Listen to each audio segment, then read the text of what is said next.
This is the component webinar that we're going to do this year in preparation of component requests for the next biennium budget. This is not in preparation for the general session, which is next year, which is really what we're going to be covering in facility planning starting in January. So just want to make sure we cover that first. But at any rate, let's introduce ourselves. Amber Leach, Planning. And Troy Decker, SFD Planning. And I'm Charlie Kaufman, SFD Planning. Okay, kind of rules of engagement here. Both Charlie and I are going to be talking and leading this at different points. Amber is kind of watching on your tab down to the right-hand side usually. In the webinar, you can raise a hand, or there's also some chat area. If you have any questions, you can do. I do have you muted just so we don't get unnecessary feedback. And so if you raise your hand or let us know, I'll go ahead and unmute you and you can ask questions during, and please feel free to ask questions at any time. One of the important things for component requests that is really important, I think, is history and then just the purpose of component requests. Historically, we used to have major capital requests, and we used to have minor capital requests. And minor capital requests were under a certain dollar amount that would qualify. One of the challenges we had in minor capital requests was the fact that we had no great way of prioritizing the requests. And so state statute requires us to be equitable in requesting following rules and regs, commission rules and regs, policies, when we make a budget request in state statute. So, the process for component requests is one that is equitable in the way that everybody understands the purpose of them, understands and has an opportunity to prepare their documents, and then goes through a process by which they're ranked in order. And so, so the component request came about basically to supplement major maintenance within districts that was insufficient, perhaps, to cover larger items. For instance, for roofs, maybe a smaller district may get 90 to 100,000 a year in major maintenance, but their roof to replace on their K-12 school may cost 500,000, 400,000. So it's unrealistic to expect that district to save up for 5 years or 6 years and not spend any money on major maintenance, and then spend it all on that roof and then be down to zero again. In larger districts, the challenge is just as great. They have many facilities with a lot of major maintenance needs on their systems. And so larger districts at times, in order to make that money spread across the district and to really focus maybe on the larger items that may take up a fifth, maybe a fourth, maybe half of their major maintenance monies at times, this is also to help supplement perhaps insufficient major maintenance funds. So component projects are there to fill that gap between major capital projects and major maintenance, and somewhere in between where you're not qualifying because of building condition or capacity for major capital, and you're challenged in keeping up with major maintenance with your annual payment. Therefore, this gap is filled through component requests and appropriations. It seems to have worked really well for the most part as we've gone forward. So that's a little bit of the history of this. Over time, as we presented these component projects to the select committee, one of the things that came out of that and through legislative meetings and legislative feedback was they wanted more of a process by which to assure that everybody has equal opportunity to request and equal opportunity to be considered. And so that's where the component process kind of developed into more of a district representation for prioritization of requests. And so we're going to walk through that today and what that looks like for you with regard to what you need to do in preparation. So one of the things that we probably ought to talk about just a little bit also in this is just what that looks like in relation to when it goes before the legislature. So for instance, this year what's working through the legislature or will work the legislature, it's just this, tomorrow it's going through to JAC. And this is the prioritized list that was done through the prioritization committee made up of representatives from the school district. And there's a total of 37 projects here that were prioritized from 1 through 37 based on certain criteria.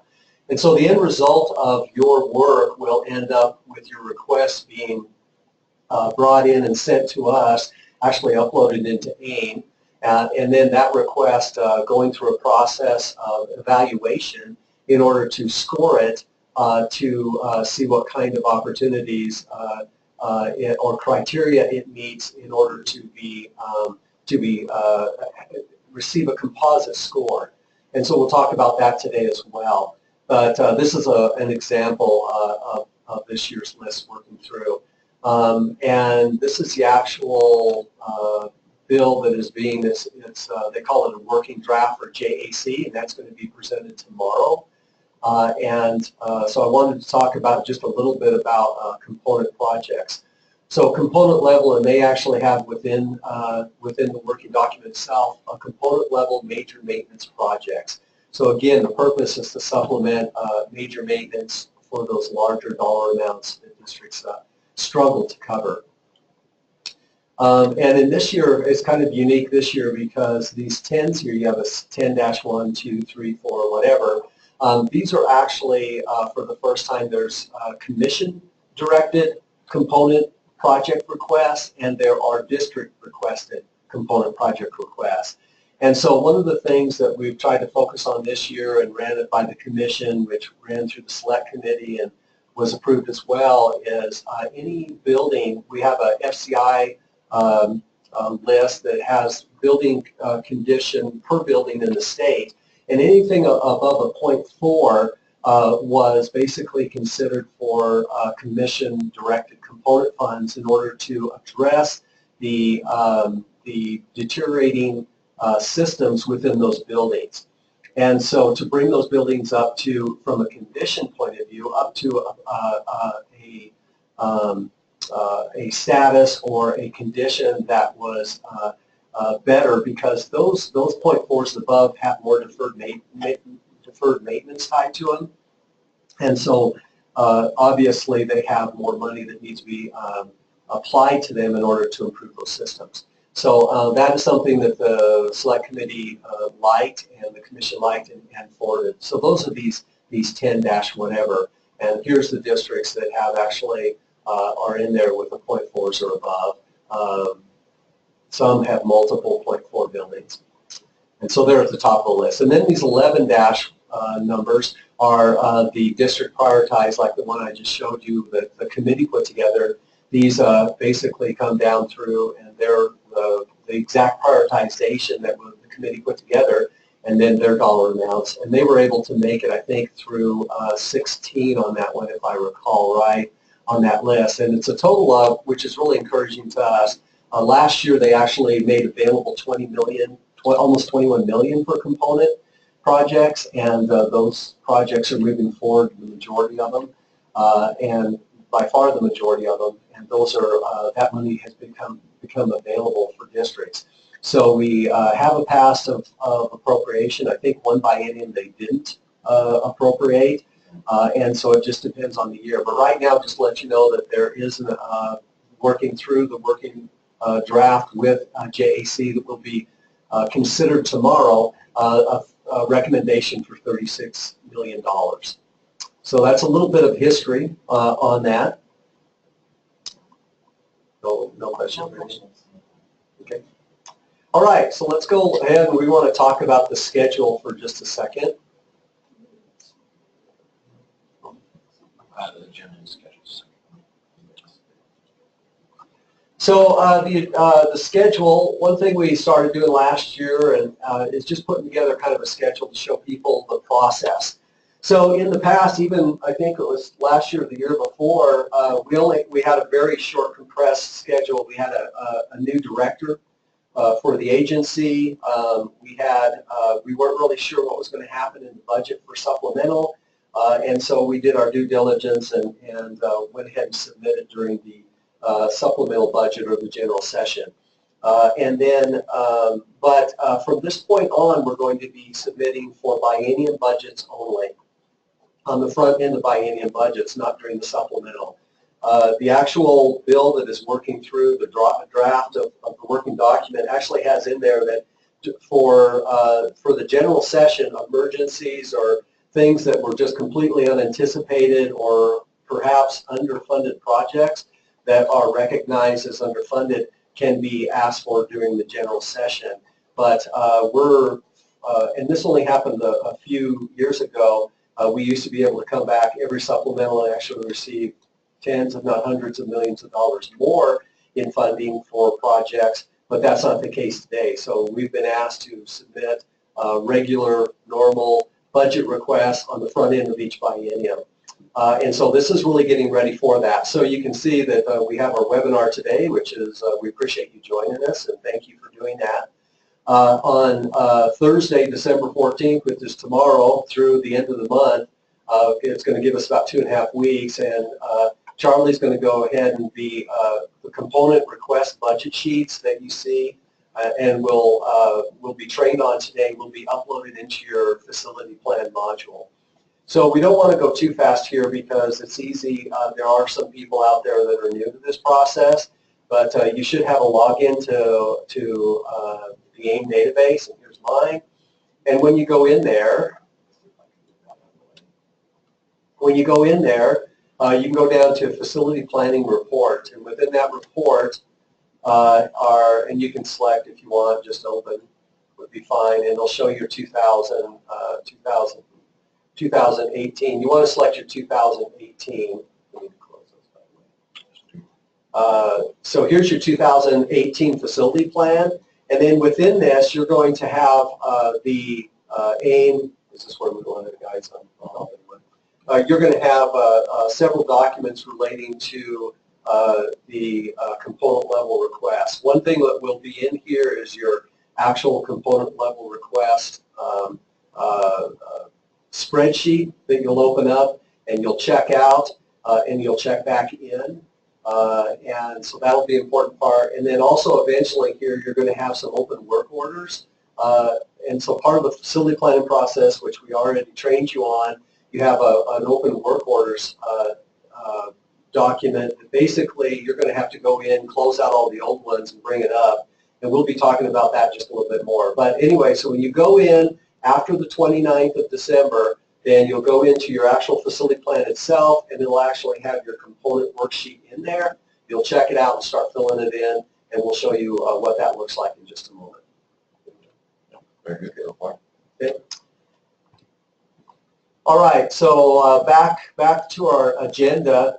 So what we've done, what we're doing uniquely this year and will continue is the fact that from January 2nd or so, when you guys get back, I assume you're going to get back about on Tuesday or so, right after the new year, through September 21st, you have about, I put 8 3/4, you almost have 9 months to prepare for your component requests. In the past, you haven't had nearly that much. So we're going to be talking, Charlie specifically is going to be talking about that time. And the reason we're going to do that is because, again, we're not going to go through component requests this year. We're not taking component requests this year from January through March when we meet with you as districts, because that's going to be leading into the supplemental budget, and that is not the place to be asking for that at this point. So if we go through September and then we follow this process, we'll actually have all the component level requests for the biennium leading up to the 2019 January through March meetings. Those will all be in place. You'll know exactly what the prioritized list looks like, how much you're asking. And so what we're providing you is a longer time to really do a super job, a good job at component requests, and to have them in and then follow a process that is also a little bit more reasonable for our component committee that scores these, represented by the districts. So they are due by September 21st. What we would say is that if you have Previously, we don't know where this budget session is going to go, but you do have the opportunity to watch it go through.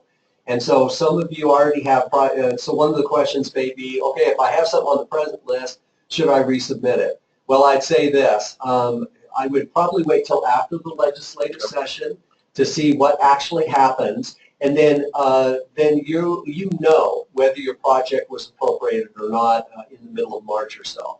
But in the meantime, you can start working through the process if you have new ones that are not in the pipeline already existing within the present bill going through, or not bill, the working draft with JAC. Or if you're below the 16 mark on that list there, let me go back to that one.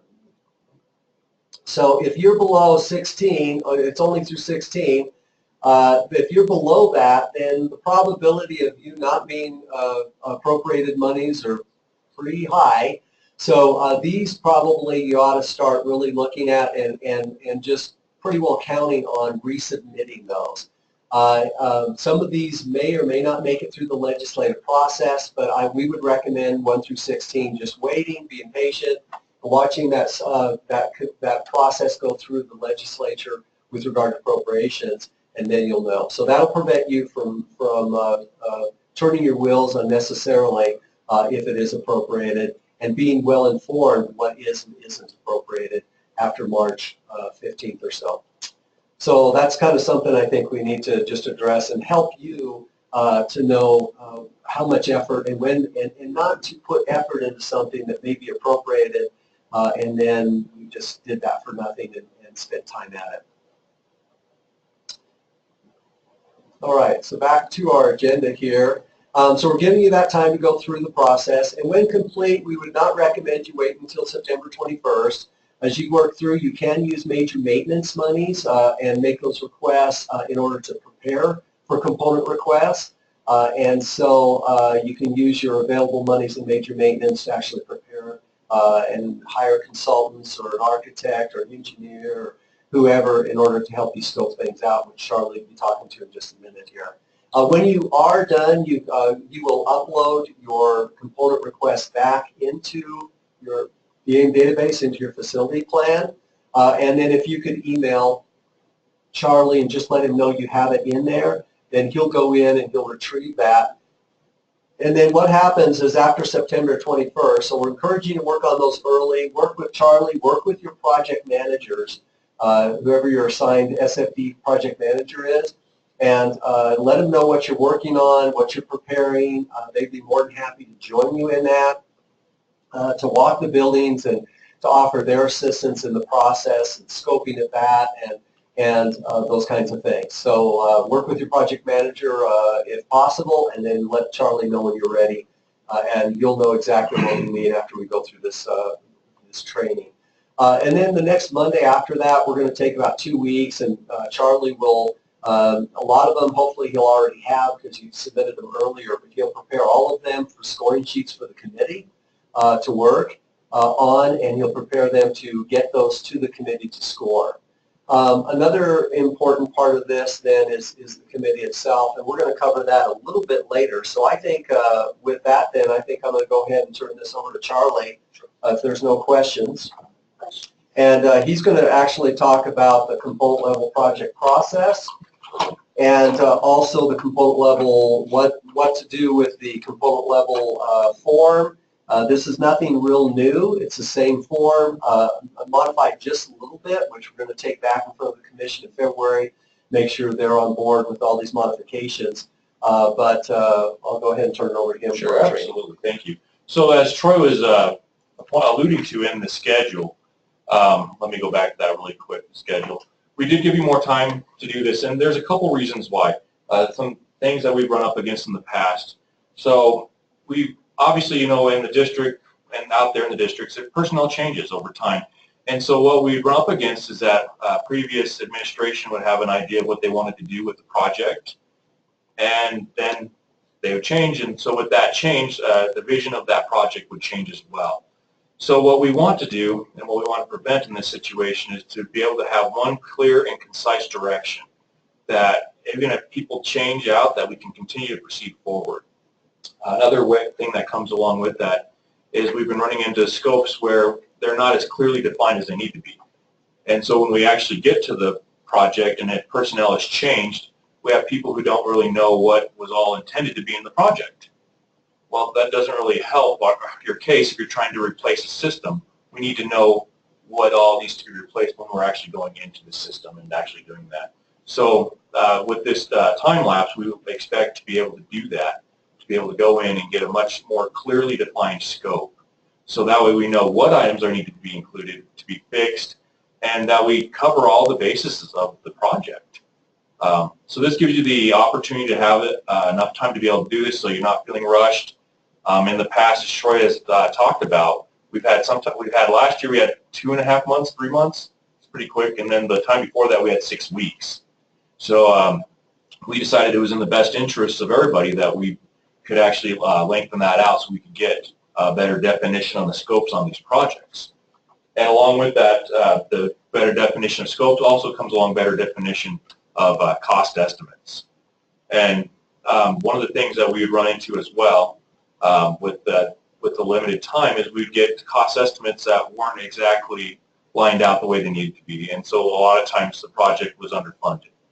And what we want to prevent is we want to prevent that. And so we want cost estimates where it is detailed out and broken out per project to be able to reflect the entirety of the project, not just a part of it.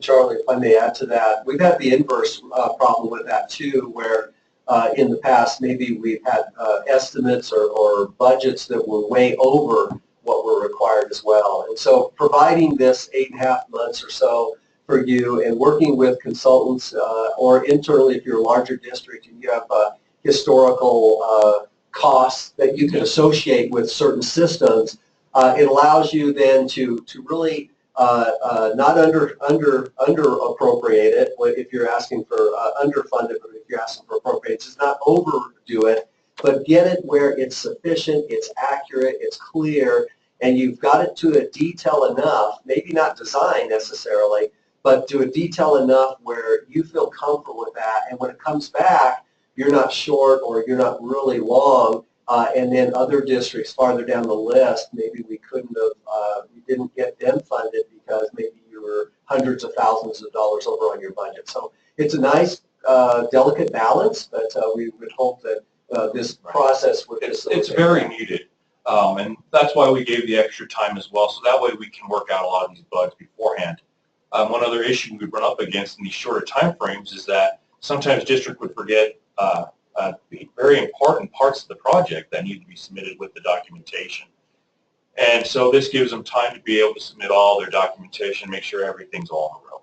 And so this is really for the benefit of not only the districts, but for us in being able to make sure that this project has a better chance of succeeding and having the right components when it needs to go out. So this helps everybody in that line.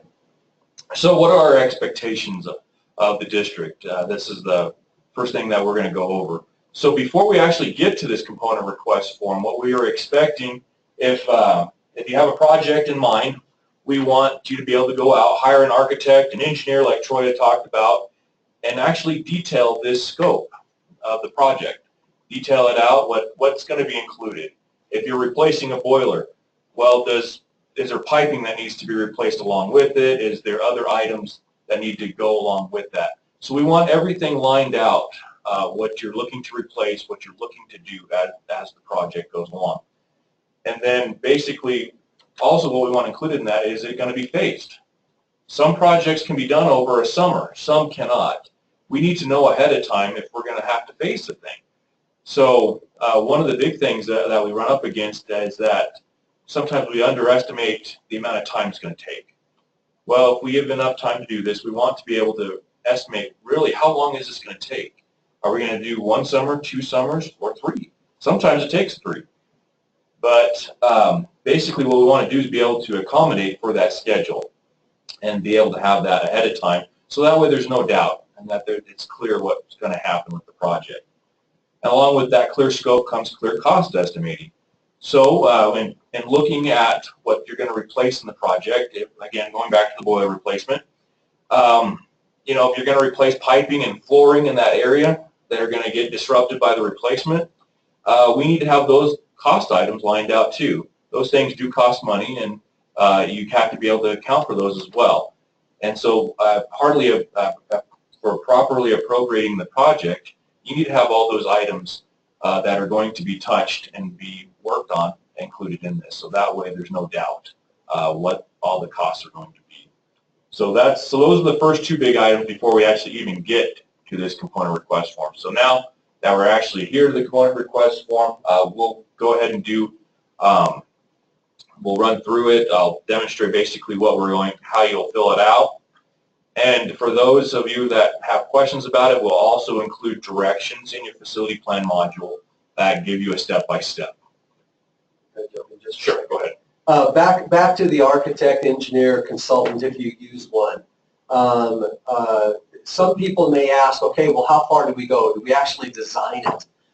Do we not design it? Do we just go through, schematic or design development, or do we go into so how far do you go? I think that's an individual decision that each district needs to make, based on, number one, is how familiar are your facilities, your facilities director. If you're a smaller district, that you don't have really the resources and the facilities that the larger districts have, so you may not feel as comfortable on doing some self-estimating based on historical costs within your district. If you're a larger district or you've been around in the district a long time, you may be keeping track of that stuff in the database or a spreadsheet or something, and so you'll be able to do cost estimating, I think, a lot more accurately, but you still may want some consulting services. Some districts, if the need, in your opinion, is high enough, and if it doesn't get funded through the component request process, you may want to go ahead and actually hire a design professional and have them design it and have it on the shelf ready to roll. And based on that, you have your cost estimate and everything else. But as soon as, if those monies are appropriated, you're ready to hit the street and roll with acquiring bids on that and making it timely. So those are the things you need to be thinking about. And again, the SFD project managers are more than happy to help join you in that discussion. But just to let you know, there isn't one pat answer for that. It actually is a process of how complex the systems are you're going to touch, what your experience is within that. Do you have internal cost estimating or external?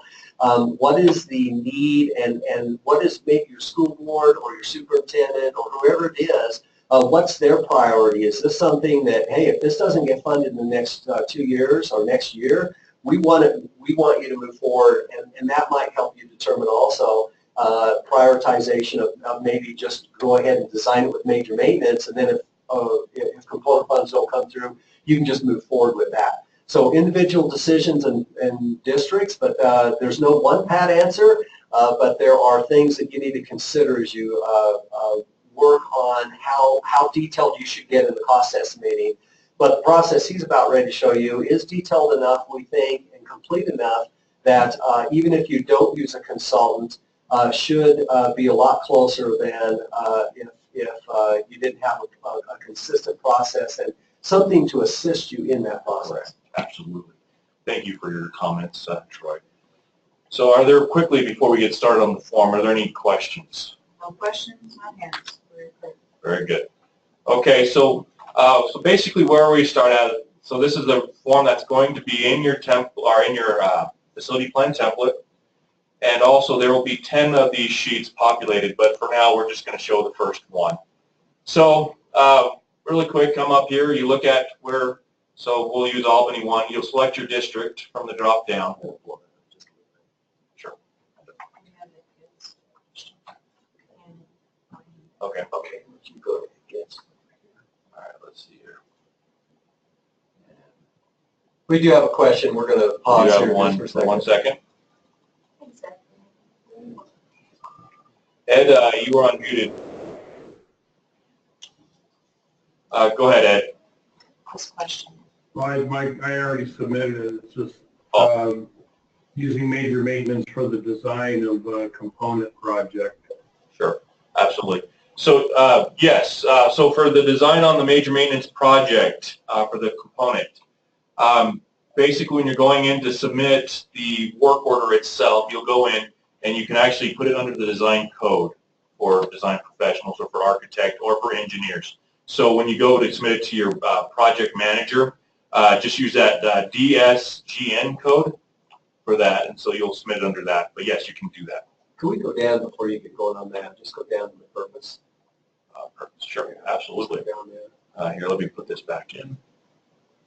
This might help also. Thank you, Ed, for that question. This might help you understand. So yes, you can design, but here's the things that are not included within your ability to do major maintenance. So what doesn't qualify for a component request? And this is the same thing for your actual major maintenance itself. So they're correlating in definition. What doesn't qualify for major maintenance and what doesn't qualify for a component request is adding new square footage. So if the square footage is non-existent, that's a capital project. Now there is an exception to that. On limited sized security vestibules, if a district wants to use major maintenance, they can go before the commission and ask for an exception for using major maintenance for that security vestibule. So that's one exception, but it has to be approved by the commission. Number two is that what's excluded is repairing or replacing a component that does not exist. So if, just like major maintenance, if you don't have, if the system doesn't exist, you can't create the system out of nothingness and use major maintenance to do it, and neither can you request a component project for a system that doesn't request. So for instance, this is a common one, and the PMs struggle with this on a consistent basis, at least at this point. If your building doesn't have air conditioning, it does not exist at all, then major maintenance could not be used for that, and it could not be, component request could not be done to add major cooling in and of itself. Number three is multi-system renovations. These component requests are not to be minor capital projects or major capital projects. So starting last year with the commission, we were seeing projects as much as $5, $6, $7 million submitted as component. Well, if you're a small district and you need $400,000 to do a roof, and someone's in front of you at $5 or $6 or $7 million, and you just happen to be number 4 on the list, and they're number 2 or 3 or 1, we really want to spread this money out to assist districts and to help as many people as we can, districts as we can, without gobbling up a bunch in a single project. So no multi-system renovations will be considered or accepted. Requests for security elements. Down here we've kind of listed the security elements, and there is a legislative process and appropriation process to prioritize these security needs, which was an assessment done several years ago. So now it doesn't mean you cannot work on two-way communication or something with major maintenance, stuff like that. But this component project request is not to replace security funds that have not yet been appropriated by the legislature. So we don't want to usurp their authority in that process. And then the last one is any system or building that only qualifies for 10% major maintenance. So if it's an enhancement or surplus building and the expenditures within that system or in that area or in that building itself only qualify for 10% major maintenance monies, then that will not qualify and does not qualify for a component request. It's only regular major maintenance. So I kind of spearheaded off your design question, but again, if you're going to do a design, as long as the project itself qualifies for major maintenance, then you can qualify for a design to fund the design getting ready for the component project. Thank you very much. So one other really quick item on that. So in the component request itself, there can be items that are directly related to the component, but not full system renovations. So let me explain what that is really quick. So if you have a boiler replacement, we'll go back to that again, and you have piping that needs to be replaced off that boiler, that is acceptable. But to replace the boiler and then replace air conditioning, that's not acceptable to kind of be for that same project. So basically, we're looking at items. So for example, on an HVAC, you have ceiling tiles that have to sometimes come out for the HVAC units. If those ceiling tiles need to be replaced, that's an acceptable part of the project. And we'll talked about how we're going to deal with those here in a few minutes. So just kind of wanted to get that out there right in front and make sure that we talked about that a little bit more. So anyways, so we'll go back to the any questions at this point. No, you're clear. Okay, thank you. So anyway, so what you basically do, you select your own district. We'll use Albany 1 for the example today. Then select the building in which you're looking to work on. So for this example, we'll use Slade Elementary School. And because I like that boiler request example so much, we'll use that as the example as well. So just something in the request name, something very simple like boiler replacement, HVAC replacement.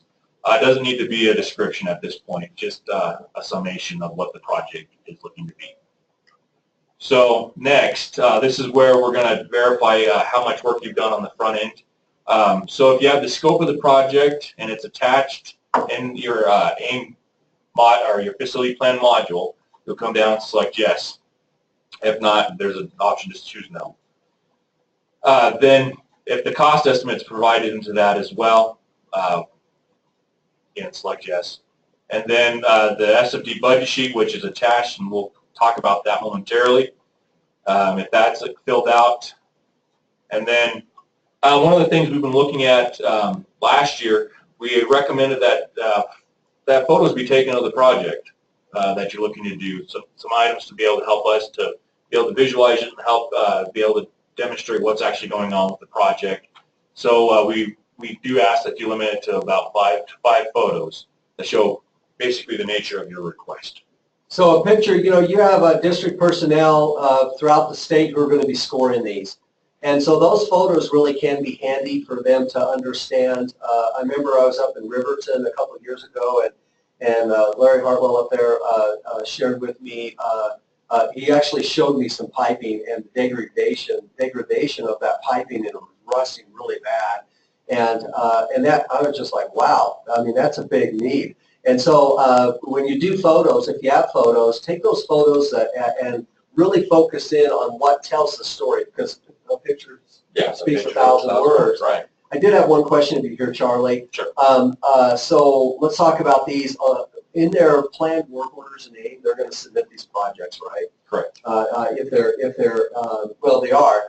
So when you put these in, one of the things we'll require you to do is submit a component project, or maybe you'll submit a major maintenance to begin with, get going on it, and then once you have it kind of scoped out, you'll submit a component level project in AIM, and the project managers or we can help you in that process. But those work orders can be, these documents can be attached to the work orders, right? And should be to them. Do you also want this just uploaded in their facility plan, or would you rather just have them uploaded one time, and attach it to the work order, and then you go retrieve it and bring it in? So actually, that's a great point, and that's a great question. I did misspeak a little bit. So what I'd like to do is when you do the work order in AIM, attach all this to it, and then let me know the work order number so I can find the documentation. I think that's easier for everybody involved, and that way you're not having to attach it to 3 different places. So form the work order in AIM and attach everything to it. When you're done with all that, let me know of the work order number so I can go find it. Yeah, and that would also prevent, so don't load these extra, now this sheet itself, this spreadsheet, this component request spreadsheet will be checked out and checked back into your facility plan. But all the supporting documents, you will actually attach them directly to the work order, and that way there's no confusion. If you had 3 or 4 projects you're asking for, which pictures go with what, there's no confusion. You've attached them, you put them where they belong, and those are the documents that he will forward to the committee for scoring purposes. Correct. Thank you. Thanks for that question. Any other questions? Perfect. So this is where we're going to, this is also why I wanted to do this. So we're going to talk about the unobligated balance. So in your facility plan template, there will be, and I'll show you this for example, there'll be an item that looks like this. So your business managers, that you'll need to get this information from your business managers if you're facility managers. And if you're the business manager acting as a facility manager, you'll have access to this information. Maybe your facilities manager acting as a business manager. Could be. What's the Question from question? Jesse Martin. Okay, here's the question, this one right here. Yes. This is from Jesse out of Rollins.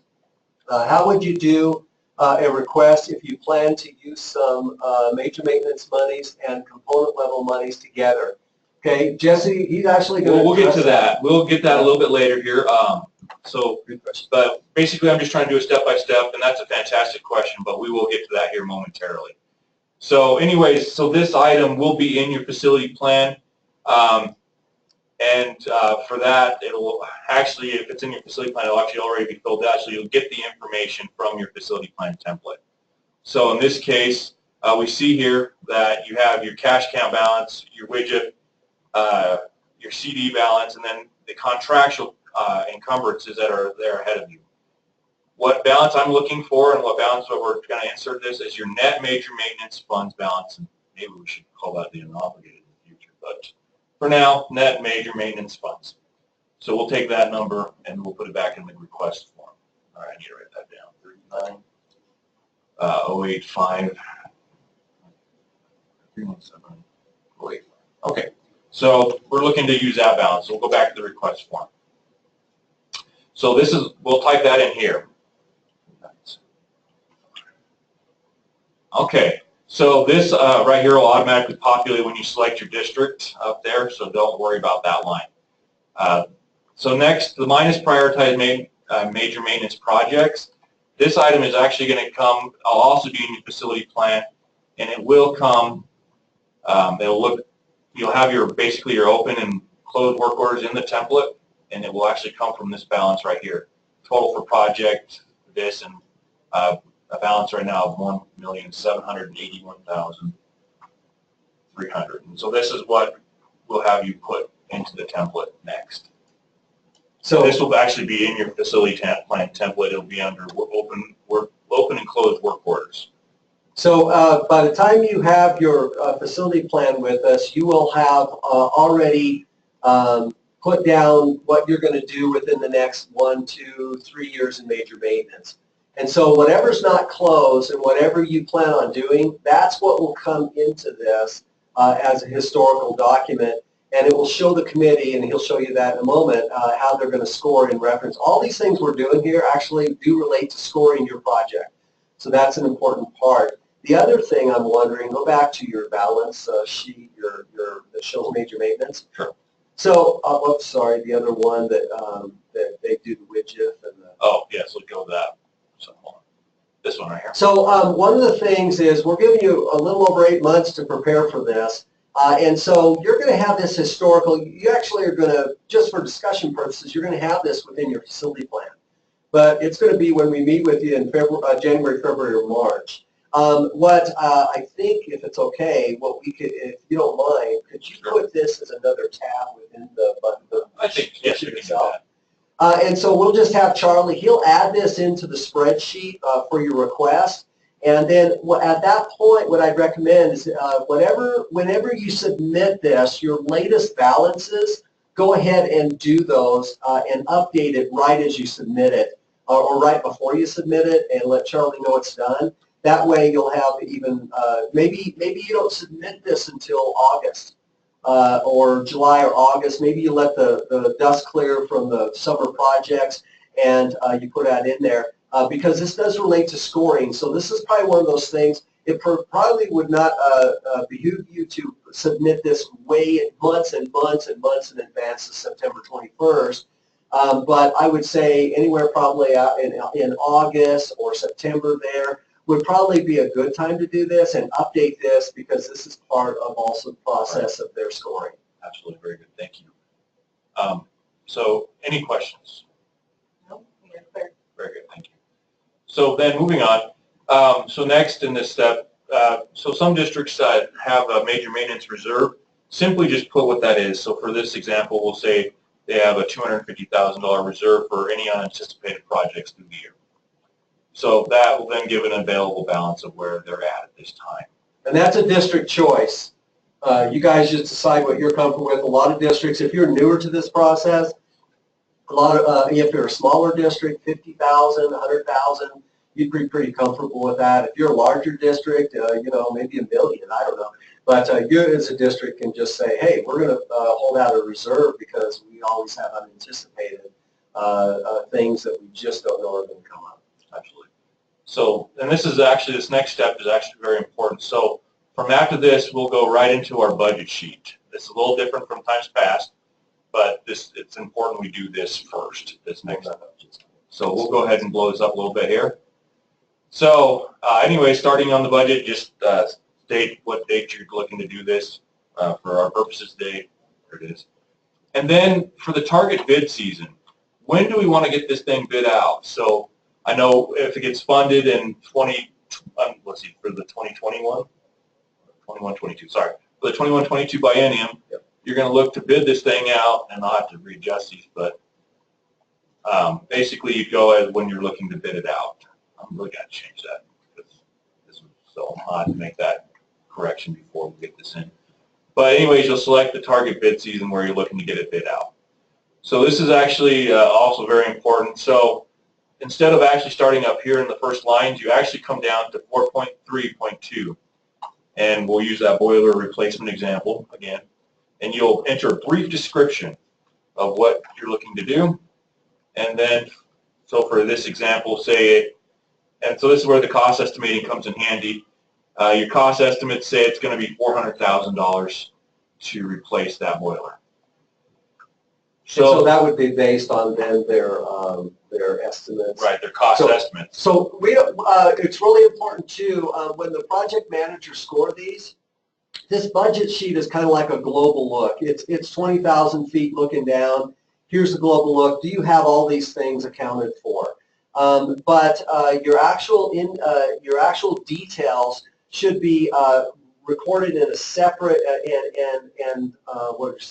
captured in a separate document for scoping out the project. A cost estimate. Yeah. So your costs, and what we did in the past, you know, I mean, different professionals or different districts do different types of cost estimates, and it looks differently. Right. And then it was really, I mean, it was almost impossible for us to interpret all these things. So this way, your cost estimate sheets, whatever you do in the detail, you want to include that with your planned work order when you submit it in AIM as a related document. But this is the one that we will go off of for the global picture to make sure that we help you think of all the different angles to a project, what doesn't apply, what does, but make sure you don't miss. So again, this helps commonality of everybody's request will be in a common form, and the estimates will be whatever you want them to be and need to be in order to get them. Or you could actually even have your consultant fill this out. But anyway, so this is the directions of how we'll fill this out. So anyways, then we'll stick in this section right here. So for example, you're going to replace or repair piping on this. So, and that was cost estimated at $100,000, just for example's sake. So that way, these two items are the driver behind the rest of the form being populated automatically. And so it gives it automatically fills out everything else for you based on percentages. Now, continuing on, so next, so for example, if you have say you have some piping that has asbestos in it and we need to do some abatement, well, then we'll put some items in here. We'll say hazardous or asbestos abatement. And that's costed out for your professional at $35,000. Again, you know, these are just examples. So and then working down here, we're going to need to do a little bit of system demolition to get the boiler out. We're going to tear up a little bit of flooring, so be able to demolish flooring, some piping, and basically then this will also be where your cost estimate comes in handy from your consultant, and for example's sake, they say it's $25,000. This way, we're covering every anticipated expense that we could come up against. Then working down from there, 4.3.4, if you have anything that deals with offsite infrastructure, you will enter it here. But for this example, there won't be any. And then you place it mainly in this unit budget box right here. And then for any other services that are needed, for example, that aren't in these things explicitly listed, put them in here and then put the amount here in this unit budget to be able to continue onwards. So it's kind of a little bit backwards, but this is the way the sheet was built. Before you go on. Sure. On that offsite infrastructure, right? We're not funding like the city's desire to replace the main sewer line for 3 blocks to your school. That's not what this is for. But maybe an example would be your sewer line. It does run out to the city street, right? And yeah. you actually have to enter a public domain in order to replace that pipe. And that's the portion that is offsite infrastructure, because that line, that system is failing. And so so that's the kind of things that this would cover, not necessarily municipality dream come true replacement of a mile of sewer line down whatever, because it's their responsibility to do that. So that's the kind of stuff maybe that would qualify for that. I just want to clarify that one. Very good. Could you go up to the top for a second and talk about the actual AIM work order number? Sure.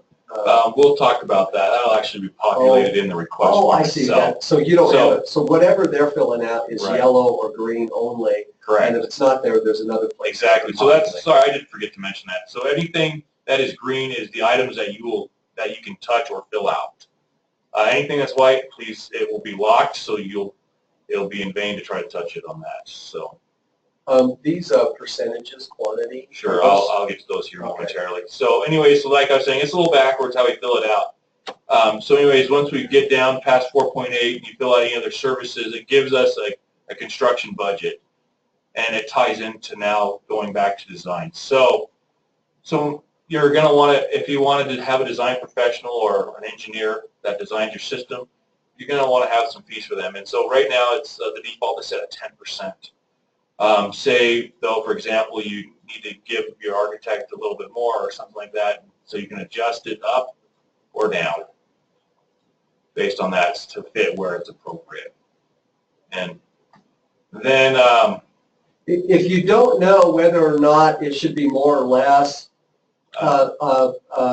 Brandon Finney has done this for years and experience on this. So he's giving you basically, this is a standardized percentage. Right. And so just leave it. But if a design professional or an engineer comes in and says, okay, this is a much more complicated system, we need to go up, it allows you to do that. And so just protect yourself on that. If you don't have better information, leave it as it is, because that's a standardized percentage. But if you have better information, it's much more simple than this, then go ahead and go down to a 5% or whatever. Exactly. So then, for example, on that example I'd given earlier, if there is a little bit of abatement design that needs to happen, that also is put in here as well. If there isn't, you can just simply zero it out, and it will get rid of that. And same thing with owner's representative. If you have a need for an owner's representative for your district, your smaller district, you just don't have the manpower, you need help, it gives you an opportunity to be able to pay for one, and you can adjust the percentages up to 5% of the budget, which is a standardized formula that Brandon uses that can be used for that. Also then, for commissioning agents, same thing. Again, up to you can adjust that, or if you don't need one, just zero it out. Special material inspections and materials testing. If there's items that have to be tested, and concrete, anything like that needs to be tested, this gives you the provision to be able to account for that. And this is also adjustable as well. And if you don't need it, you can zero it out. So we'll put it back to 2% where it's at. And then again, for design contingency, if it's a very complex project, you're worried about a lot of unknowns, you might want to err a little higher on the side of caution, and it goes up to 5% of that budget. So that way you're not leaving yourself out to dry for design contingency matters. See down here, you'll notice that construction contingency is automatically just set at 10%, and that's based off WARP formulas. So then for other design services, if you have any other design services that are needed, you'll enter in what's needed and then simply enter in the amount in this unit budget here. All right, so to answer the question about if you want to use major maintenance with the capital monies, you'll come in to this section down here, the previous appropriations, and you'll put under construction, and it'll be district contribution, or district, major maintenance contribution. And then you'll put in the amount that you want to contribute to the project. Say you want to contribute $150,000. So this now gives us a total budget, how much does it cost, and this is the amount of money that we're going to need to go to the legislature to ask for, the $478,000. So now we go back to the main request form and we can continue on. Can I ask a question on that one? Sure, absolutely. Or just a couple observations. As you're filling this sheet right here, if you get an appropriation and go out and you're ready to move forward because the legislature and governor signed it into an appropriation, your project manager here at SFD is going to pick up this sheet and they're going to look through and they're going to go, yep, I get it. Then they're going to pick up your cost estimate sheets and they're going to kind of walk through that. And then from those, when you go out 2 years from now or 3 or whenever it is, if you get an appropriation, they're going to take those. That is the scope of that appropriation down the road. So please be aware that if there's something all of a sudden it's like, oh no, we forgot major maintenance. That's the answer. So you won't be able to add things to this because second thought we should have, would have, could have. You won't be able to come back and get more component money. There is no contingency money available to supplement this. When you ask for component projects, whatever that dollar amount is, if it's appropriated, that's it. And the contingency is your major maintenance availability fund. So just recognize that and recognize that this is the scoping document that will be referenced when you hit the ground running. Absolutely, and so this is, as you were referring to, a one-shot deal. So we want to make sure that you get this as accurate as possible. So thank you, Troy. Are there any other questions before we move back to the request form? Yeah, you're clear. Okay, thank you. So one more comment, and Charlie's being real gracious. I'm throwing a lot in here.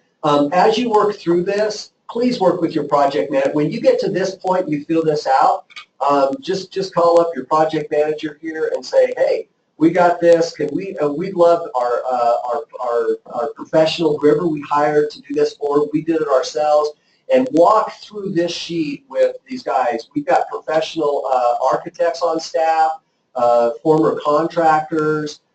These people have experience, and so a lot of times they can look at and go, oh, yeah, did you think about, or where did you get that number? And so the more eyes on this, the better. And I would say during the next 8 months as you work through this process, give your project manager enough time, involve them in the process, and let them look through this and give their input.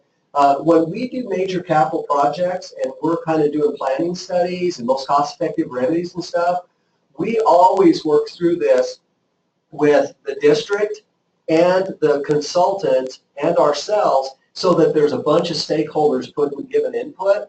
And so have your, your principal involved, have your facilities involved, maybe your business manager needs to be involved, your superintendent, whoever it is, your consultant. But don't be afraid, we can do video conferencing. You don't have to cross, the state to see us. We don't have to cross states to necessarily see you if we don't need to. But I would recommend that process so that, wouldn't it be great when this thing hits the floor that your project manager is fully aware of the content and just another resource and a recommendation. So one other quick item I forgot on this. So in this project budget special notes, so in here, if there's things about the project that you want to talk about or look about in this project process, please write them down here. So for example, this boiler replacement, you can talk about specifics about the boiler, you can talk about specifics about the piping, or you can talk about any other item that's pertinent to this project in this section. Phasing. Phasing, correct. Phasing would be another great thing to put in there as well. So basically we're trying to get as much information from you so we can, one, have a clear idea of what's going to happen, and two, be able to execute it when it comes time. When they do the cost estimating on this and these numbers, don't do it for today. I mean, yes, you have to, but here's my point. If you're going through and you prepare this in September of this year, and then it goes to facility plan, or I'm sorry, September of this following year, 2018, then we go through facility planning in the spring of 2019. Right. Then it goes to the legislative process, and actually, if it gets appropriated, it is spring or July 1 of 2020. Right. So the earliest, today, if you were to finish this, the earliest you'd have money is the summer of 2020.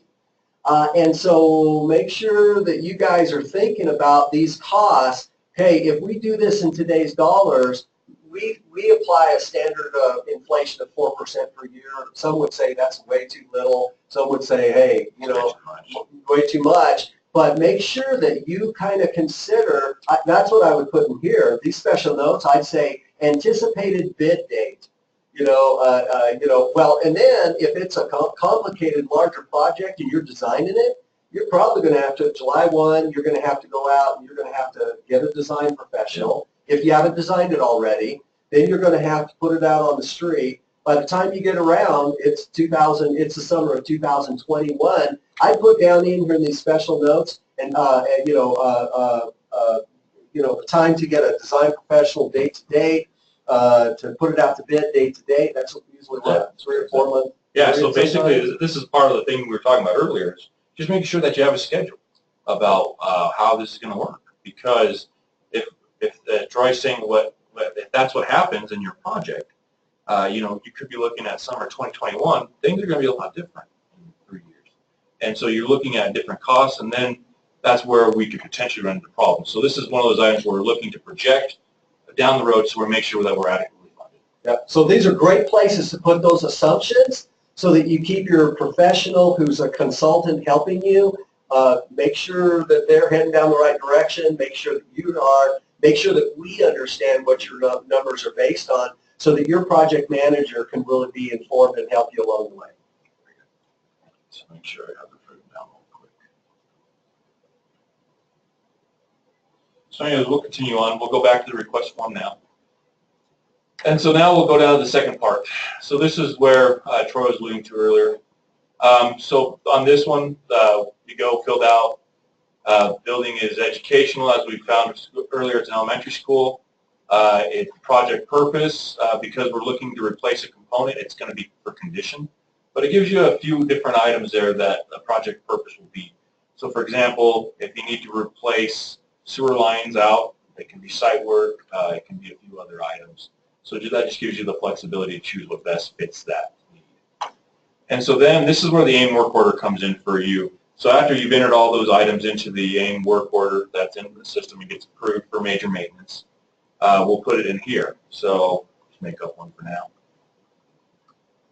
And that's where that will go. And so I think, do you have that limited to the number of digits? yeah, so all work orders are six digits. So that's the limit that goes in that box. All right. So for example, for this one, it's a boiler. So we'll look down and see what system it matches. These are AIM categories from FEA that have been set for our condition assessment. So for this one, it's going to be central plant heating. And then in AIM, like if it's a low condition score, you'll put what the condition score that it has listed in AIM. So for example, on this one, it's listed as, for example, this example, 2 score. So this is where that budget sheet comes in handy. So now we know that we're looking for $628,000 for there, and we'll deal with your major maintenance contribution in a moment. So we'll put that in, 628, 320. And now, so that gives us a requested amount. And this is where if you're going to use some of your major maintenance to put into the project, like you put in your budget sheet, you'll put it in there. So this number right here should match what's in your budget sheet, total right here. Those numbers need to match, otherwise something has gone awry. And if something's gone right, we can help you work through that as well. So again, that AIM component score, if you put too poor, that's off of your condition assessment.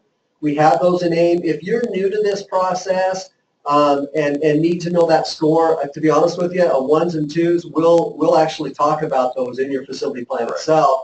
But just ask us, you ask your PM, you can tell that we have a score for all those systems if they're existing. And then don't feel like you don't have to contribute major maintenance. Now, there is a scoring matrix. There may be an opportunity there. If you can contribute and have the ability, you just need help, be honest, fill it out. Yeah, we really can. And we want to show that this is really important to us and we have the ability to do it partly. Please put that in there. Don't feel you have to contribute major maintenance. It's an opportunity for you to demonstrate to the scoring committee that, yes, we have some, but not all. That's just an integrity thing. You do what you need to, but don't feel compelled that you have to contribute major maintenance. Okay. In the case where you can't contribute major maintenance, just leave this section here blank. And on the request form, just leave it at 0. And so the question was asked earlier about if for additional systems, and for my example, we'll just leave the cost blank. But in an example where you had multiple things that are being replaced, you'll come down here and you'll talk about the additional affected systems. So maybe flooring, maybe you had to go in and replace the sewer lines down hallway. Right. Let's pretend that's the. Sure. And so we'll come back here. We'll do the same thing that we did up there. Sometimes it'll be a different work order. Most of the time it'll just be under the same. So, but anyways, we'll go, where are our floors?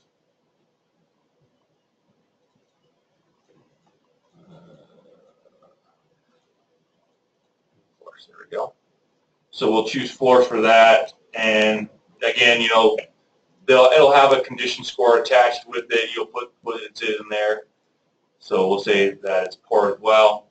And then you'll put your associated project cost and or the major maintenance that you can or cannot contribute of that. And it'll add more to this cost. So it's automatically situated so you can add to a total request that'll populate down here if there's additional amount.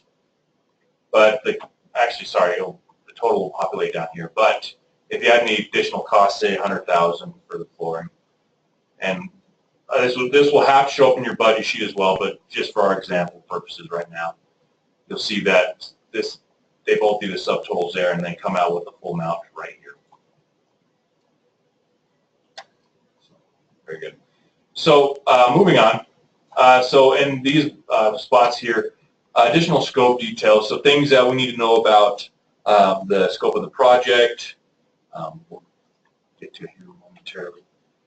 So anything that has to do with the scope of the project, you just put it in here, and we just need a brief description of what's going on. We don't need the whole entire history. We just need enough information to make a good judgment about what's going on with the project.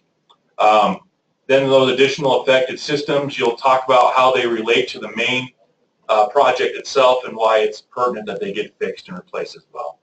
And then what will happen if this doesn't get replaced? So we want to know that if, for example, if it's a boiler system that goes out, well, we won't be able to heat our school. We won't be able to do that, and we won't be able to hold school in the winter. Or, you know, talk about what can happen if it doesn't get replaced and why it's important that it gets replaced as soon as possible. On the committee, on the scoring committee, we have a question. We'll address it in just a second. On the scoring committee, our superintendent, there's going to be 4 superintendents, 4 business managers, and 4 facilities directors from the 4 different quadrants of the state. And they're going to be looking at this. And so just when you fill this out, the clearer you do this and the greater the correlation between, for instance, your main system and your additional systems, they'll get it. And you may want to write here, but what we recommend is in this, it's some people are really good at this, and to be honest with you, I think their projects score higher because they're really clear. So when you start filling this out, I'd fill out one of these requests. I'd sit on it a day or two or three or a week, or I'd kind of start working on it as we go through with the consultant. I'd start filling this out and then go back and say, am I communicating effectively? So please remember that you have district personnel that are in real districts, just like yours, looking at your request. They're looking at correlations between your request and your secondary request. They're looking at clarity.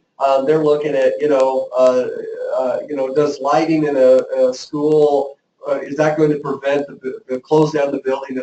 So just know that these people are doing the same jobs as you are, and they're in the same trenches. So the better you clearly communicate and the more concise you communicate in this, the better I think your projects, or the more accurate your projects will represent the true nature of the request. Okay, we got a question. Yeah, okay, let's go. Sure, let's go ahead and follow that just for a second. So one question was, okay, these component requests, where are they? Or I'm sorry, component scores. So right here in AIM is FCI report. I might be checked out there, yep. Under FCI report, I check, go into AIM, go to the report, FCI report, and let's pick on Bighorn 4. And let's say we're making a component request for Maura Irwin. And in that, we're looking, well, let's just go all components, all FCI scores and all nodes. And so, oh, that was a bad example. That one you assessed last time. Sorry, that wasn't assessed. If that happens, then that one's being replaced by a major capital project. Let's go to different district. Okay, sorry, that was a horrible choice. That's a good one. Bighorn 2. Okay. So let's use Lovell Elementary School. Lovell ES. Okay, all components. Good.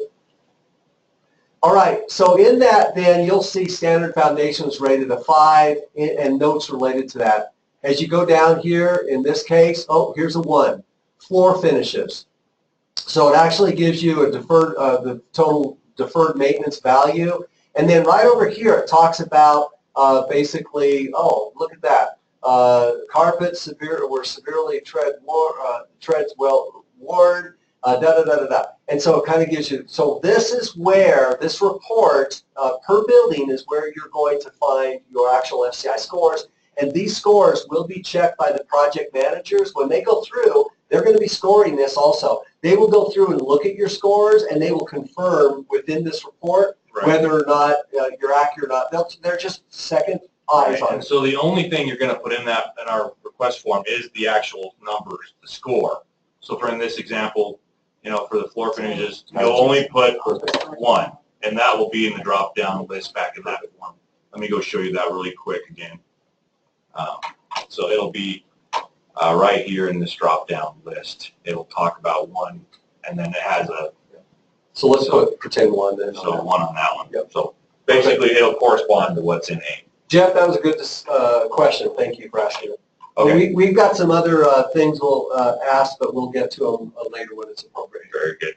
So one last item before, so for those projects that have been in the mix, being considered, for example, for this year, let's go back to that, to the component matrix. So for example, we get done with the session and your project here sits at number 20 and it was not funded.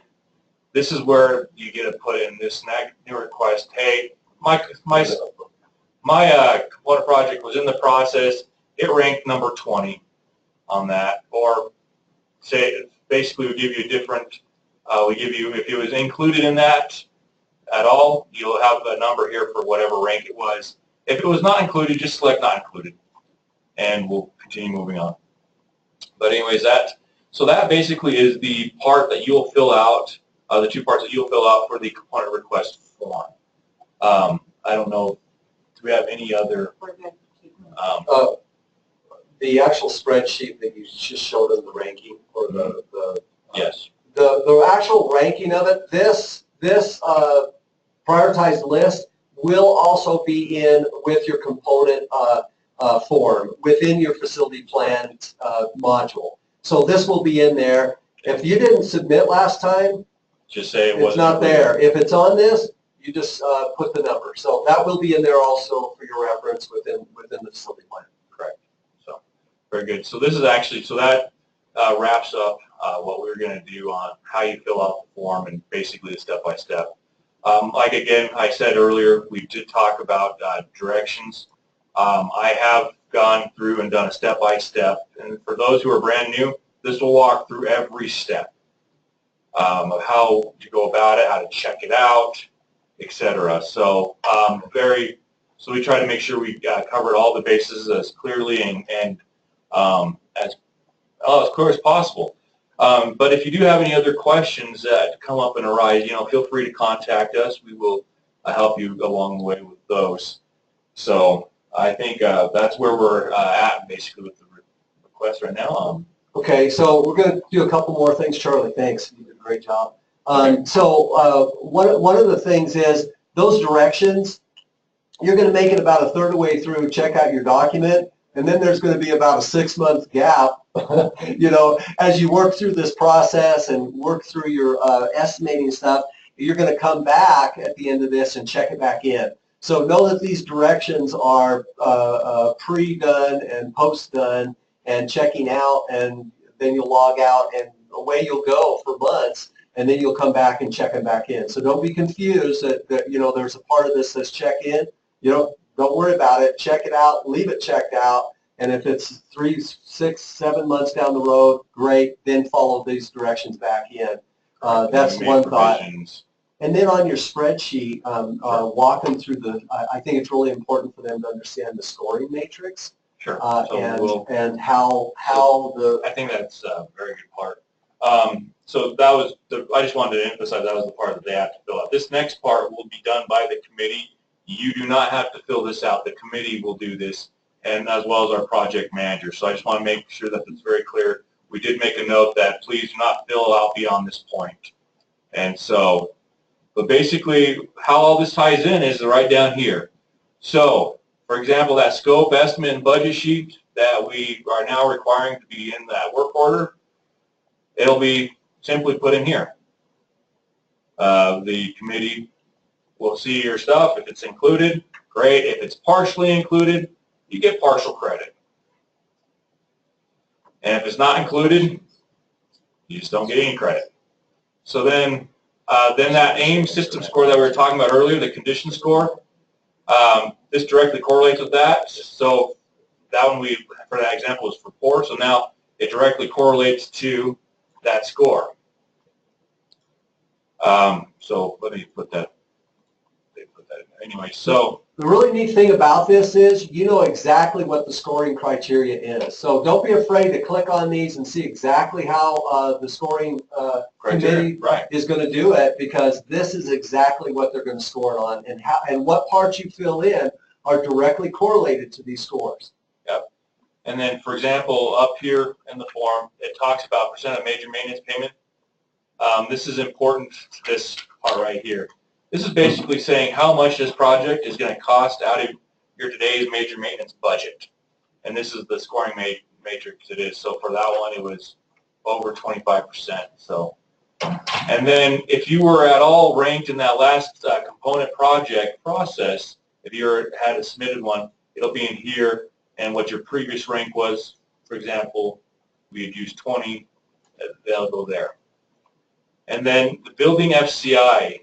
So this comes about up here.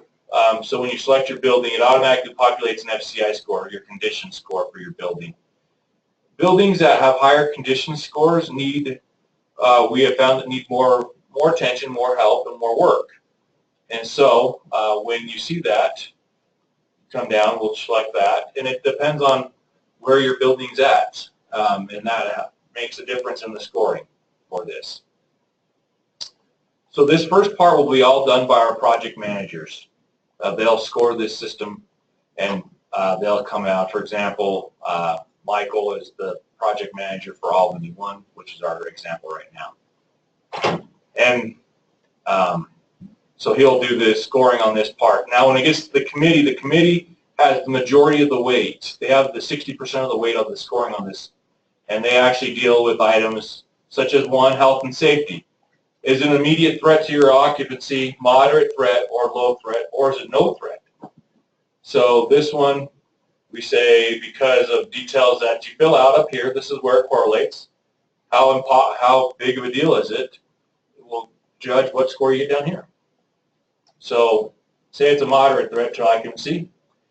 Then continuing on, look at the additional affected systems. We talked about the floors being torn up, so they're directly affected. And again, this will be explained right here, how they're affected. And the committee will judge whether it's not or is affected. And then the urgency of the timing of this. So the timing of this is urgent, for example. And that's something that the committee will choose. And they'll read your descriptions again. And then the other thing they'll look at, this prioritization of major maintenance projects. This is where this comes in. And you'll find that all the projects ahead, you got so many projects that are necessary ahead of this one that need to be done and absolutely have to be done. And so the committee will make the judgment where that stands out for that. But anyways, that'll drive an overall score, which will then be placed in that matrix that we had showed earlier. So we'll go to the 21, 22. So basically then when we come to enter these scores in, we'll enter each one by district and we'll enter in the scores from each evaluator. There'll be 12, 4 from each quadrant like we had talked about, 3 from each quadrant like we had talked about earlier. So go back to the 1920 spreadsheet like that. Yep, so let me unhide it, unhide those columns. Sure, absolutely. We're going to show you the actual scores that led up to this prioritization. So you can see 10 members or so, 12 members, sorry, on the committee. Each of them scored individually, each of the requests. And then last year's committee, we'll talk about this. One question here is who's on the committee and what happens. We'll talk about that in just a minute. And then last year, they decided to take out the high and the low scores on each out of the 12 scores. To get rid of the extremes. Yeah, so that's what they decided. This committee may decide differently, but this was the actual scoring that led up to the composite scores and then the ranking. Correct. And so basically where you're at is, so that this is how it all ties together. The scores, how it's prioritized, this is it. I mean, this is the background and how we've done it. How it was done last year. So, I mean, this is obviously all this ties together. That's why it's so important to make sure you get all the details in there, because this is how it's going to be ranked. And the better the details, the better the judgments that can be made on the scoring for your project. So, let's break now and see if there are any questions at this point. What? Go ahead. The first question we need to address, that you will address later, is where can the instructions for the component project instructions be found? Very good. So those instructions will also be attached in your facility plan module. We do have one hand up as well, and that is Daniel Srolli, and I'm going to unmute him. Okay. Dan, go ahead. No, I actually hit the button by accident. Sorry. Dan, we were getting kind of... Hi, everybody. Yeah. How are you doing, Dan? You're making me at least work here, Dan. It's all good. We were getting lonely over here because no one speaks. They all just type. So that's good. Hey, Dan, thanks for joining us. Thank you Appreciate for it. joining. Okay. Any other questions? I think, if not, I think we're ready to roll on to the next part here. We just got a little bit more. You guys have been troopers to hang in, and we really appreciate you staying here with us. And the next part's an important part of this as well. In fact, in my opinion, the training's fine, but the next part is really important. So one of the things we're going to do here is we need volunteers. We need committee members to represent each of the 4 quadrants of the state. And so let me show you that here. Last year's committee, 2017 committee.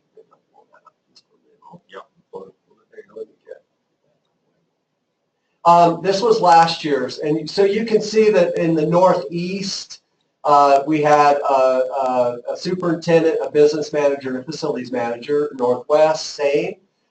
southeast, and southwest. Now, what defines northeast, northwest, southeast, southwest? You guys define it. That's we'll just leave it up to you. You know, you guys, you've got superintendent's meeting, I think, and stuff like that. You guys decide what that means for you. But so that was last year's committee. We have some people stay on the committee. First of all, let me say that we really value these people. They do an outstanding job. They volunteer their time in the midst of all kinds of challenges and demands on their time. And they've done a really good job, and so we value them, and I know that you as districts value them. One of the things that we did several years ago is and it kind of was pushed back on a little bit, but we really respect the fact that superintendents have a different role in school districts. The business managers have a different role, and the facilities managers have a different role, and yet those roles combine into a single direction for school districts.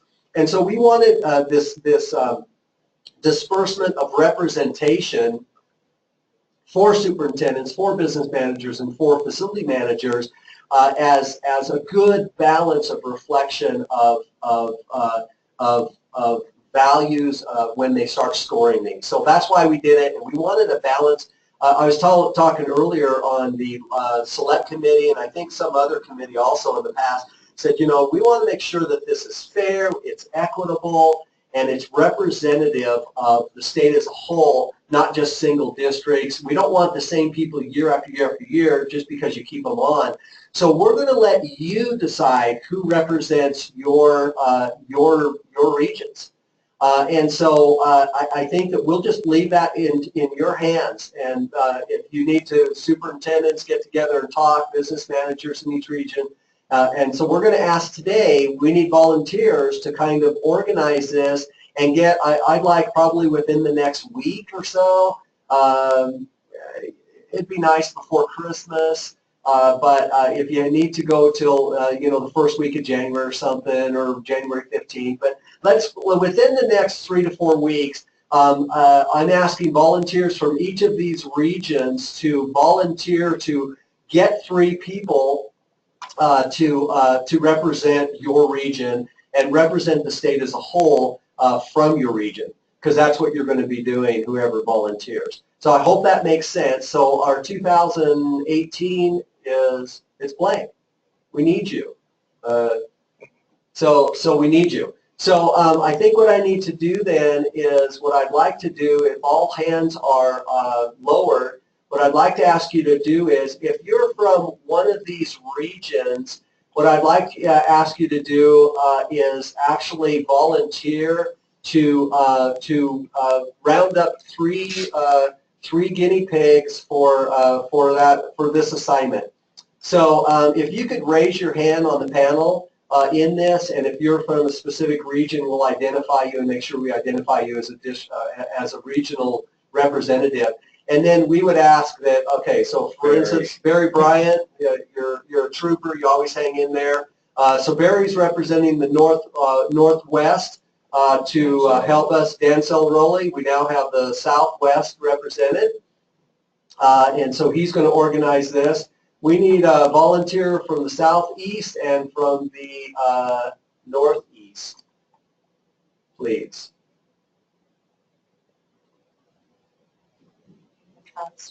Okay, Travis. Call them Northeast or Northwest. Yeah. Okay, so Travis is volunteering to help. Now, I'm not sure which region you'd be tied to, Travis, but thank you. And if you can organize, but I don't know. I think, Travis, why don't you join? You're kind of, did we consider? We consider him Northwest. Fremont as Northwest. Hey, Barry and Travis, if you guys would combine together to help select this, but I think almost, if I see your hand, I'm not going to say you're the volunteer for that position, but I'm thinking you're, but please talk, you two talk for the Northwest. We've got Jeff. He says, I will help if anything you need. Jeff Jeff. Doherty? Oh, out of Teton. And then you got Kim Nelson.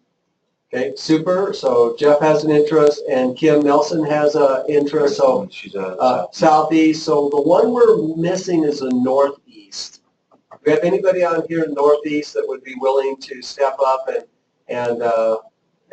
kind of get 3 volunteers for that, representatives of that region? If not, no big deal. We'll start making phone calls. We're not shy on soliciting help. So that's one that we'll go ahead and initiate ourselves on the northeast. Okay. Okay. Very good. So. All right. So thank you. If you could by January 15th get to me. And so one of the things is, you guys, I know you superintendents talk and business managers talk, but what I recommend, and I think Dan, if I recall, in fact, Dan, I'm going to take you off of. I'm gonna let you speak here for a second. Dan, what's been your past? I know you've done this for us before and for your region, for the state. Tell us a little bit about your strategy and how you go about that to get fair and equitable representation, and yet people in seats to be on this committee. One of the things I try to do is get the list of the superintendents that belong to the Southwest region, so I have those guys, all of theirs. Then I ask my business manager for everybody who's representative for the, the CFOs, and get that list, and I pretty much have a list of everybody in my area for facilities. And if I can, like on my way when I go to Evanston on the weekends, I try to stop off and talk to those guys. But generally, I'll send out an email asking for volunteers, and in the past, I've always had responses. If I don't get a response, then I'll call up some of the ones that I know and try to talk them into it. Last year, we had good response. Tony, I think I stopped by and talked to Tony, and then Donna, I called her, and she was willing to. So it worked out that we didn't have any facility managers, and I said I would do it if we didn't have anybody, and we didn't have anybody, so that's how I end up on the committee as well. Okay. Thank you, Dan. Thank you. So there's just some thoughts there on making sure that, and I think that's a good strategy, where you do make sure that you do send out some kind of communication to all of the superintendents within your region, or if you're a business manager doing that or whatever, so that everybody has an opportunity. And then, and we've had where two people, I think we've had up to 3 people at times interested in a single position, and I just let them work it out. So if 3 superintendents say, hey, I'd love to represent our region for this, then I just say, okay, guys, go talk it over and come back and let us know which one of you serve it. So thanks, Dan. I appreciate that time.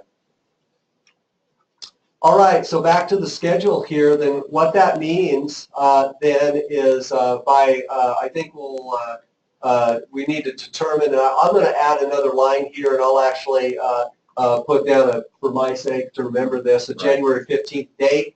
We will select that committee, and then we'll let we'll have them. Then that committee, once they're selected, will decide on a training date, probably toward the end of summer, maybe after school starts and stuff. No, possibly early to late September. Okay, but we'll have training for those committee members and scoring and stuff like that. That'll only be about 1 hour, and then they'll actually have 3 weeks. That's why, and I'm just going to tell you very clearly that September 21 day is non-movable. Okay, you've got 8.5 months, 8 3/4 months to get this in. Make sure you get it in, and make sure it's before September 21st. And so anything after that will not be considered or accepted as a component request. And then what will happen then is we'll go ahead and prepare. I think I've got these out of order, but I guess not. October 8th then, which is Charlie's going to prepare all the scoring sheets, so get ready for the committee. That's usually on a shared drive, like a Google shared drive. They go in and do their thing. They just can do it, and they don't have to check it out, check it in. That's a lot easier, and it honors people's time. And then the committee will actually take 3 weeks. I'll have 3 weeks from October 8th to October 26th to score these. The cool thing about that is for the most part, it's not a real super busy time of the year like the spring and what we've done then. So I think we've selected a fairly good range there of time for them to do it. Then once those are in, we'll go ahead and Charlie will go ahead and bring those composite scores into the master score sheet, and then he'll push that back out, and then the committee will meet in Casper prior to, and we'll decide this as a committee once they're selected, prior to Christmas. And so, you know, we've got from November 10th, 11th, I don't know what that is, 12th, November 12th through probably the week before Christmas there, where it's going to give some people some flexibility. We're going to meet in Casper, and the actual final list will be completed, prioritized, and that's what will go to the commission for consideration and then the cool thing about this too is that list is already finalized, it's solidified, and you as districts, as we work through that year's facility plans, you'll know exactly where you stand on the list, and then we'll present that to commission in July or so of that year and move forward with some budget requests for biennium. That meeting is in Casper. And then last year what we did, just to honor people, and we want you to come in person. We're encouraging you to come in person, and I think almost everybody did. There were a few that didn't.